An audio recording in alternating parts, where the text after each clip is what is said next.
ಎಲ್ರಿಗೂ ನಮಸ್ಕಾರ. ನಾನು ನಿಮ್ಮ ಗುಲ್ಬರ್ಗದ ಎಲ್ಲೂ. ನಾವು ಇವತ್ತು ಕಲಬುರಗಿಗೆ ರಿಟರ್ನ್ ಆಗ್ತಿದೀವಿ. ನಾವು ಸ್ಟಾರ್ಟಿಂಗು ಕಲಬುರಗಿಯಿಂದ ನಾನು ಬೈಕ್ ತಗೊಂಡು ನಮ್ಮ ಅಣ್ಣನಾದ ಇವರು ಸಂತೋಷ್ ಅಣ್ಣ ಅಂತ ಗೋಕಾಕ್ ತಾಲೂಕು ಸಿಂಧಿ ಕುರ್ಬೇಟ ಗ್ರಾಮದಿಂದ ಇವ್ರ ಜೊತೆಲೇನ ನಾನು ಹೋಗಿದ್ದು. ಇವರು ನಮ್ಮ ಮಾಮೇಶ್ರೀ. ಇಡೀ ಒಂದು 15 ದಿವಸ ನಿದ್ದೇನೋ ಇವತ್ತು ಫುಲ್ ಇದು ಮಾಡ್ಕೊತಾ ಇದಾರೆ. 2 ದಿನದಲ್ಲಿ ಮುಗಿಸೇ ಬಿಟ್ಟವ್ರೆ. ಹಂಗೆ ನಗತಾವ್ರೆ, ಎಚ್ಚರಿಕೆನೆ ಅದಾರ ಕೆಲವೊಳಗ ಫುಲ್ ನಗತಾವ್ರೆ. ಮತ್ತೆ ನೆಕ್ಸ್ಟ್ ಅಂದ್ರೆ ನಾವು ಸಿಂಧಿ ಕುರ್ಬೇಟ್ನಿಂದ ಅಣ್ಣಾಜಿ ಮತ್ತೆ ಮಾಮಾಶ್ರೀ ಇವ್ರ ಜೊತೆ ನಾನು ಬೈಕ್ ಅಲ್ಲೇ ಅವ್ರ ಮನೆಯಲ್ಲೇ ಹಚ್ಬಿಟ್ಟು ಅವ್ರ ಜೊತೆನೆ ಪ್ರಯಾಣ ಬೆಳೆದೆ. ನಂದು ಅವ್ರು ಆಲ್ರೆಡಿ ಬರುವಾಗ ರಿಸರ್ವೇಶನ್ ತೆಗ್ಸಿದ್ರು. ಎಲ್ಲಿ ಅಂದ್ರೆ ಹುಬ್ಬಳ್ಳಿಯಿಂದ ಪ್ರಯಾಗರಾಜು. ಅಲ್ಲಿಂದ 2 ದಿವಸ ಇದ್ದು ಅವಾಗ ನೋಡ್ಕೊಂಡು ಮತ್ತೆ ಕಾರ್ ಡ್ರೈವ್ ಮಾಡಿ ನಾನು ಕಾರ್ ಕಲ್ತೆ. ಅಣ್ಣಂದು ಸ್ವಲ್ಪ ಕಾರ ತಗೊಂಡಿದ್ರು. ಅಲ್ಲಿ ಫಸ್ಟ್ ಹೋಗಿದ್ದು ಪ್ರಯಾಗರಾಜ್ಗೆ. ಯಾರು ಭಯ ಪಡ್ಬೇಕಾಗಿಲ್ಲ, ಅಲ್ಲಿ ಎಲ್ಲ ಸೌಕರ್ಯ ಇದೆ. ಅಷ್ಟ ಸ್ವಲ್ಪ ಟೈಮ್ ಆಗುತ್ತಾ ಹುಡುಕ್ಬೇಕು. ಏನ್ ತೊಂದ್ರೆ ಇಲ್ಲ. ಎಲ್ಲಕ್ಕೂ ಊಟಕ್ಕೂ ಮತ್ತೆ ಎಲ್ಲದಕ್ಕೂ ವ್ಯವಸ್ಥೆ ಇರುತ್ತೆ. ಅಲ್ಲಿ ಟೆಂಟ್ ಇರುತ್ತವೆ. ರಿಕ್ವೆಸ್ಟ್ ಮಾಡ್ಕೋಬೇಕು, ನಾವ್ ಹಿಂಗ ದೂರನಿಂದ ಪ್ರಯಾಣ ಬಂದಿದೀವಿ ಅಂತ. ನಾವು ಹಂಗೆ ಮಾಡಿದ್ದು. ನಾವು ಕರ್ನಾಟಕದಿಂದ ಬಂದಿವಂತ ರಿಕ್ವೆಸ್ಟ್ ಮಾಡ್ಕೊಂಡಿವಿ. ಪಾಪ ಅವ್ರು ಟೆಂಟ್ ಅಲ್ಲೇ ಇಟ್ಕೊಂಡು 2-3 ದಿನ ಇದ್ವಿ. ಮತ್ತೆ ಬೆಳಗ್ಗೆ ಉಪಹಾರ, ನಾಷ್ಟ, ಗರಂ ಬಜ್ಜಿ ಎಲ್ಲಾ ತರ ಕರ್ದು ಪಾಪ ಕೊಟ್ಟರು. ಎಷ್ಟು ಖುಷಿ ಆಯ್ತು ಅಂತಂದ್ರೆ ತುಂಬಾ ಖುಷಿ ಆಯ್ತು. ಅಂತ ಜಾಗ ಸಿಗೋದಕ್ಕೂ ನಮ್ಮ ಪುಣ್ಯ ನಮ್ದು. ಯಾಕಂದ್ರೆ ಬೇರೆದವ್ರಿಗೆ ಯಾರಿಗೂ ಅಷ್ಟು ಸಿಗಲ್ಲ.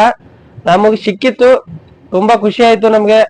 ಪಾಪ ಅವರು ಎಷ್ಟು ದುಡ್ಡು ಅಂತ 1 ರೂಪಾಯಿ ದುಡ್ಡು ಕೇಳಿಲ್ಲ. ನಾವೇ ಖುಷಿಯಿಂದ 500 ರೂಪಾಯಿ ಬರುವಾಗ ಕೊಟ್ಟು ಬಂದಿವಿ.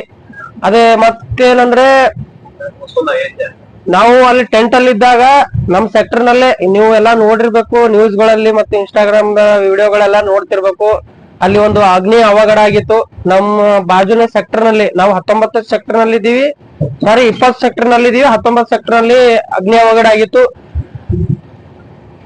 ಪುಣ್ಯ ಏನಂತಂದ್ರೆ ಅವತ್ತಿನ ದಿನ ಏನು ಅಗ್ನಿ ಅವಘಡದಲ್ಲಿ ಯಾವ ಜೀವ ಹಾನಿ ಆಗಿದ್ದಿಲ್ಲ. ಅದೊಂದು ಸಣ್ಣ ವಿಡಿಯೋ ಮಾಡಿ ನೀವು ನೋಡಿದ್ದೀರಾ. ಯಾವುದೇ ಜೀವ ಹಾನಿ ಮತ್ತೆ ಪ್ರಾಣಾಪಾಯ ಏನೂ ಆಗಿದ್ದಿಲ್ಲ. ಬಟ್ ಇವಾಗ ಏನಾಗಿದೆ ಅಂತಂದ್ರೆ ನೆನ್ನೆ ಅಂದ್ರೆ ಇವಾಗ ನಾವು ಇಲ್ಲಿದೀವಿ. ನೆನ್ನೆ 29ನೇ ಇದು ಏನಂತಾರೆ ಮೌನಿ ಅಮಾವಾಸ್ಯೆ ಸ್ಥಾನ ಇತ್ತು. ಆದ ಕಾರಣ 10 ಕೋಟಿ ಜನಸಂಖ್ಯೆ ಒಟ್ಟಾಗೆ ಬಂದು ಜನ ಸ್ವಲ್ಪ ಕಾಲ್ ತುಳಿತಕ್ಕೆ ಒಂದಿಷ್ಟು ಜನ ಮರಣ ಸತ್ತಿದಾರಂತೆ. ಬಹಳ ದುಃಖಕರ ಇದು ನೋಡಿದೀವಿ ನಾವು. ಬಹಳ ನೋವಾಯ್ತು. ನಾವ್ ಅನ್ಕೊಂಡಿವಿ ನಾವೇ ಪುಣ್ಯವಂತರಪ್ಪ, ಜಲ್ದಿ ಎಲ್ಲಾ ಮುಗಿಸ್ಕೊಂಡ್ ಬಂದಿವಿ ಅಂತ ಅನ್ಕೊಂಡು ನಾವು ಖುಷಿ ಪಟ್ವಿ. ಖರೆ ದುಃಖ ಕೂಡ ಆಗ್ತಾ ಇದೆ. ಯಾಕಂದ್ರೆ ಪಾಪ ಅಲ್ಲಿ ಯಂಗ್ಸ್ಟರ್ಸ್ ಯಾರು ತೀರ್ಕೊಂಡಿಲ್ಲ, ಎಲ್ಲಾ ವಯಸ್ಸಾದವರೇ ತೀರ್ಕೊಂಡಿದ್ದಾರೆ. ಆದ ಕಾರಣ ಆದಷ್ಟು ನೀವು ಟೈಮ್ ತಗೊಂಡು ಅಲ್ಲಿ ಪ್ರಯಾಗರಾಜ್ಗೆ ನೀವು ಇದು ಮಾಡ್ಕೊಳ್ಬೇಕು, ಪ್ರಯಾಣ ಬಳಸ್ಬೇಕಂತ ನಿಮ್ಮಲ್ಲಿ ವಿನಂತಿ ಮಾಡ್ಕೊತೀನಿ. ಯಾಕಂದ್ರೆ ಅವತ್ತಿನ ಮೈ ಅಂದ್ರ ಅವು ಮೈ ತಕೊಂಬ ಸಾಯಿ ಸ್ಥಾನ ದಿನನೇ ಹೋಗ್ಬೇಕಂತಂದ್ರೆ ಬಹಳ ಜನ ಇದಾಗಿರುತ್ತ. ಆದ ಕಾರಣ ನಾರ್ಮಲ್ ಡೇಸ್ ನಾಗ್ನು ಹೋರಿ. ಒಂದ್ ಮೈಂಡ್ ಸೆಟ್ ಇಟ್ಕೊಂಡ್ ಬಿಡಿ, ಮೈಂಡ್ ಸೆಟ್ ತೆಗೆದು ಬಿಡಿ. ಅವತ್ತಿನ ದಿನ ಸ್ನಾನ ಮಾಡ್ಬೇಕಂತ ಏನಿಲ್ಲ. ನಾರ್ಮಲ್ ಡೇಸ್ ನಾಗ್ರು ನೀವು ಸ್ನಾನ ಮಾಡಿ ನೀವು ದರ್ಶನ ನಿಮ್ ಒಳ್ಳೆ ಮನಸ್ಸಿನಿಂದ ಹೋಗಿ ಸ್ನಾನ ಮಾಡಿದ್ರೆ ಮುಗೀತು. ಅವತ್ತಿನ ದಿನನೇ ಮಾಡ್ಬೇಕು, ಅವಾಗೇ ಮಾಡ್ಬೇಕಂತ ಏನ್ ಇಟ್ಕೋಬೇಡಿ ಹೇಳ್ತಾ. ಮತ್ತೆ ನಾವು ಅಯೋಧ್ಯೆ ಕಡೆ ಹೊರಟಿವಿ. ಅಯೋಧ್ಯೆಯಲ್ಲೂ ತುಂಬಾ ರಶ್ ಇತ್ತು, ಪರವಾಗಿಲ್ಲ. ನಮ್ಮ ಅಣ್ಣಶ್ರೀ ಸ್ವಲ್ಪ ಕಾಲಿದು ಅಂತ ಗೌರ್ಮೆಂಟ್ ಅವರಿಗೆ ಹ್ಯಾಂಡಿಕ್ಯಾಪ್ ಅಂತ ಒಂದು ಸರ್ಟಿಫಿಕೇಟ್ ಕೊಟ್ಟಿದ್ದಾರೆ. ಅವರು ಇದ್ರ ಮುಖಾಂತರ ನಮ್ಗೆ ಡೈರೆಕ್ಟ್ ದರ್ಶನ ಅಣ್ಣ ಮಾಮಾಶ್ರೀಗೆ ಮತ್ತು ಅಣ್ಣನಿಗೆ ನನಗೂ ಡೈರೆಕ್ಟ್ ದರ್ಶನ ಮಾಡಿಕೊಟ್ರು. ಅವರಿಗೂ ತುಂಬ ಹೃದಯ ಧನ್ಯವಾದಗಳು. ಅಯೋಧ್ಯ ಶ್ರೀ ಮಂದಿರ ಸಂಸ್ಥಾನದ ಕಡೆಯವರಿಗೆ ನಾನು ತುಂಬ ಹೃದಯ ಧನ್ಯವಾದಗಳು ಹೇಳಕ್ಕೆ ಇಷ್ಟಪಡ್ತೀನಿ. ಅಲ್ಲಿಂದ ಮತ್ತೆ ದರ್ಶನ ಮುಗಿಸಿ ಇಮಿಡಿಯೇಟ್ ಮತ್ತೆ 1 ದಿನ 2 ದಿನ ಅಲ್ಲೇ ಓಡಾಡಿ ಸರಾಯು ನದಿ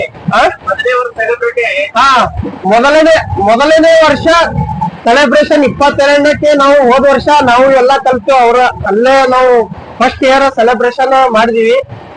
ಹೋದ ವರ್ಷ ನಾವು ಅಲ್ಲೇ ಸಿಕ್ಕಿದೀವಿ. ಇವಾಗ ಮತ್ತೆ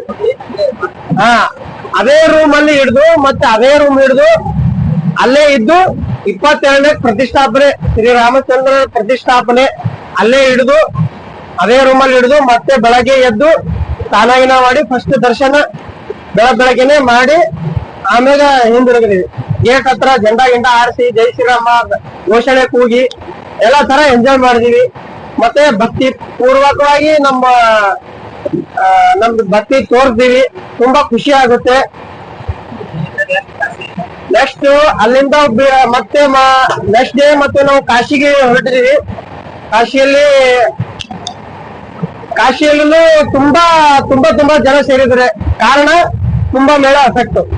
ಕುಂಭಮೇಳ ಮುಗಿಸ್ಕೊಂಡು ಎಲ್ಲರೂ ಆಲ್ಮೋಸ್ಟ್ ಆಲ್, ಯಾಕಂದ್ರೆ ನಿಯರ್ ಇದೆ ಕುಂಭಮೇಳೆಯಿಂದ. ಪ್ರಯಾಗದಿಂದ 200 ಕಿಲೋಮೀಟರ್ ಅಯೋಧ್ಯೆಯಿಂದ 200 ಕಿಲೋಮೀಟರ್ ಕಾಶಿ. ಹೀಗಾಗಿ ಇಷ್ಟು ದೂರ ಬಂದಿದೀವಿ ಅಂತ ಎಲ್ಲ ಮೂರು ಮುಗಿಸ್ಕೊಂಡು ಹೋಗ್ಬೇಕಂತ ಜನ ಒಟ್ಟೊಟ್ಟಿಗೆ ಬರ್ತಾ ಇದಾರೆ. ಅದ್ರ ಸಲುವಾಗಿ ಯಾರು ಭಯ ಪಡ್ಬೇಕಂತ ಏನಿಲ್ಲ. ಆರಾಮಾಗಿ ಟೆನ್ಷನ್ ಇಲ್ದಂಗೆ ನೀವು ದರ್ಶನ ಮಾಡಬಹುದು. ಯಾವುದೇ ತರ ಅಡ್ಡಿ ಇಲ್ಲ. ಎಲ್ಲಾ ಕಡೆ ಎಲ್ಲಾ ಪೊಲೀಸರು ಸಿಬ್ಬಂದಿ ಎಲ್ಲಾ ಕಡೆ ನಿಯೋಜಿಸಿದ್ದಾರೆ. ಎಲ್ಲಾ ತರ ಸಪೋರ್ಟಿಗೆ ಇದೆ. ಬಟ್ ಅದು ಏನೋ ಸಣ್ಣ ಏನೋ ಜಗಳನಿಂದ ಅದು ಏನೋ ಕಾಲ್ ತುಳಿತಾ ಇತ್ತಂತ. ಅದು ಟೈಮ್ ಖರಾಬು ಆಗ್ಬಾರ್ದಿತ್ತು, ಆಗಿದೆ. ಈಗ ಇನ್ನು ಮುಂದೆ ಆಗಲ್ದಂಗ ಕಟ್ಟು ಎಚ್ಚರ ವಹಿಸ್ತಾ ಇದಾರಂತೆ ಯುಪಿ ಪೊಲೀಸರು, ಉತ್ತರ ಪ್ರದೇಶ ಪೊಲೀಸರು ಮತ್ತು ನಮ್ಮ ಯೋಗಿ ಆದಿತ್ಯನಾಥ್ ಅವರು. ಆದ ಕಾರಣ ಮತ್ತೆ ಕಾಶಿಯಿಂದ ನಾವು ಡೆಲ್ಲಿಗೆ ಬಂದಿವಿ. ತುಂಬಾ ಲಾಂಗ್, ನಾವು ಬಹಳ 6000 ಕಿಲೋಮೀಟರ್ ಪ್ರಯಾಣ ಮಾಡಿದೀವಿ. ಬರೀ ಟ್ರೈನ್ ಅಲ್ಲಿ ಯಾರು ಮಾಡಲ್ಲ, ಬರೀ ನಾವು ಮಾಡಿದೀವಿ. ತುಂಬಾ ಖುಷಿ ಆಗುತ್ತೆ. ಮತ್ತೆ ಡೆಲ್ಲಿಗೆ ಹೋಗಿ ಡೆಲ್ಲಿ ಎಲ್ಲ ಮತ್ತೆ 26 ಗಣರಾಜ್ಯೋತ್ಸವವನ್ನು ಅಲ್ಲೇ ಆಚರಿಸಿದೀವಿ ನಾವು ಎಲ್ಲರೂ ಕಲ್ತು. ಇಂಡಿಯಾ ಗೇಟ್ ಹತ್ರ ಮತ್ತೆ ಲಾಲ್ ಕಿಲಾ ಹತ್ರ ಇಂಡಿಯಾ ಗೇಟ್ದು ಏರ್ ಶೋನು ನೋಡಿದೀವಿ. ತುಂಬಾ ಖುಷಿ ಆಗತ್ತೆ. ಅದೆಲ್ಲ ವಿಡಿಯೋ ನೀವು ನೋಡಿದೀರಾ. ಸಣ್ಣ ಸಣ್ಣ ವಿಡಿಯೋ ಮಾಡೆಲ್ಲ ಹಾಕಿದ್ದೆ, ಸ್ಟೇಟಸ್ ಕೂಡ ಹಾಕಿದ್ದೆ, ಎಲ್ಲಾ ನೋಡಿದೀರಾ. ತುಂಬಾ ಖುಷಿ ಆಗುತ್ತೆ. ಮತ್ತೆ ನಾವು ಅಲ್ಲಿ ಡೆಲ್ಲಿಯಲ್ಲಿ ತುಂಬಾ ಸಂಡೇ ಬಜಾರ್ ಒಂದು ಸ್ಪೆಷಲ್ ಸಂಡೇ ಬಜಾರ್ ಅಂತ ನಡೆಯುತ್ತೆ ಡೆಲ್ಲಿಯಲ್ಲಿ. ಎಕ್ಸಾಕ್ಟ್ ಲಾಲ್ ಕಿಲಾ ಅಪೋಸಿಟ್. ಅಲ್ಲಿ ನಾವು ನೋಡಿರ್ಬೇಕು ನೀವು. ಇಲ್ಲಿ ಇವೆಲ್ಲ ಬ್ಯಾಗ್ಗಳು ಮಿನಿಮಮ್ ಹೊರಗಡೆ ತಗೊಂಡ್ರೆ ನಿಮ್ಗೆ 3000, 4000, 8000 ತನ ಇದಾವ. ನಮಗೂ ಸಿಕ್ಕಿದ್ದು ಕೇವಲ ಎಷ್ಟು 1330 ರೂಪಾಯಿ ಒಂದೊಂದು ಬ್ಯಾಗ್ ಸಿಕ್ಕಿವೆ. ತುಂಬಾ ಚೀಪ್ ಅಂಡ್ ಫುಲ್ ಕ್ವಾಲಿಟಿ. ನೀವು ಬಂದ್ರೆ ವಿಸಿಟ್ ಕೊಟ್ರೆ ಡೆಲ್ಲಿಗೆ ಬಂದ್ರೆ ಸಂಡೇ ದಿನ ಇರುತ್ತೆ ಬಜಾರ್, ಸ್ಪೆಷಲ್ ಬಜಾರ್, ಚೋರ್ ಬಜಾರ್ ಅಂತಾರೆ. ಬಟ್ ಚೋರ್ ಬಜಾರ್ ಏನಿಲ್ಲ, ಸಂಡೇ ಬಜಾರ್ ಇರುತ್ತೆ. ಇದು ಮಾಡಿ ನಿಮಗ್ ಬೇಕಾಗಿದ್ದ ಸಾಮಾನುಗಳು ತಗೋಬಹುದು. ನಾನು CCTV ಕ್ಯಾಮ್ರಾ ತಗೊಂಡಿದ್ದೀನಿ, ಕೇವಲ 600 ರೂಪಾಯಿ ಸಿಕ್ಕಿವೆ. ಮನೆಗೆ CCTV ಕ್ಯಾಮ್ರಾ ಏನಾದ್ರು ಬೇಕಾಗಿತ್ತು, ನಿಮ್ಗೆ ಅಳವಡಿಸಬೇಕಾಗಿತ್ತು ಅಂತಂದ್ರೆ ಕೇವಲ 600 ರೂಪಾಯಿಲಿ CCTV ಕ್ಯಾಮ್ರಾ ಸಿಗ್ತವೆ. ನಿಮ್ಗೆ ಎಲೆಕ್ಟ್ರಾನಿಕ್ಸ್ ಐಟಮ್ ಟು Z ನಮ್ಗೆ ಚೀಪ್ ಅಂಡ್ ಬೆಸ್ಟ್ ಅಲ್ಲಿ ಸಿಗ್ತವೆ. ಸೊ ಅದನ್ನು ನೀವು ಖರೀದಿಸಬಹುದು. ಮತ್ತೆ ನೆಕ್ಸ್ಟ್ ಏನಂತಂದ್ರೆ ನಾವು ಮತ್ತೆ ಡೆಲ್ಲಿಯಿಂದ ಮಥುರಾಗೆ ಬಂದಿವಿ. ಮಥುರಾನ ಶ್ರೀಕೃಷ್ಣನ ಜನ್ಮಸ್ಥಳ ಮಥುರಾಕ್ಕೆ ಬಂದಿವಿ. ಅಲ್ಲೇ ಮತ್ತೆ 2 ರೂಮ್ ಹಿಡ್ಕೊಂಡು 3 ಜನ ರೂಮ್ ಹಿಡ್ಕೊಂಡು ಸ್ಟೇ ಮಾಡಿ 2 ದಿನ ಓಡಾಡಿ ಶ್ರೀಕೃಷ್ಣ ರಾಮ ಜನ್ಮಸ್ಥಳ ದರ್ಶನ ಮಾಡಿ ಮತ್ತೆ ಯಾವ್ದು ಹೋದ್ರಿ ಆಗ್ರಾ. ಎಲ್ಲ ಫಸ್ಟ್ ಆಗ್ರಾ ಮುಗಿಸಿ ಆಮೇಲೆ, ಯಾಕಂದ್ರೆ ಆಗ್ರಾಕ್ಕೂ ಒಂದು ಸ್ಪೆಷಲ್ ಇದೆ. ಆಗ್ರಾಕ್ ಹೋಗಕ್ಕೆ ಕಾರಣ ಯಾಕಂದ್ರೆ ಅವತ್ತಿನ ದಿನ ನಮ್ಗೆ ಗೊತ್ತೇ ಇರಲಿಲ್ಲ. ಸಡನ್ ಆಗಿ ಹೋಗಿವಿ. ಅವತ್ತಿನ ದಿನನೇ ಶಹಜಾನಂದು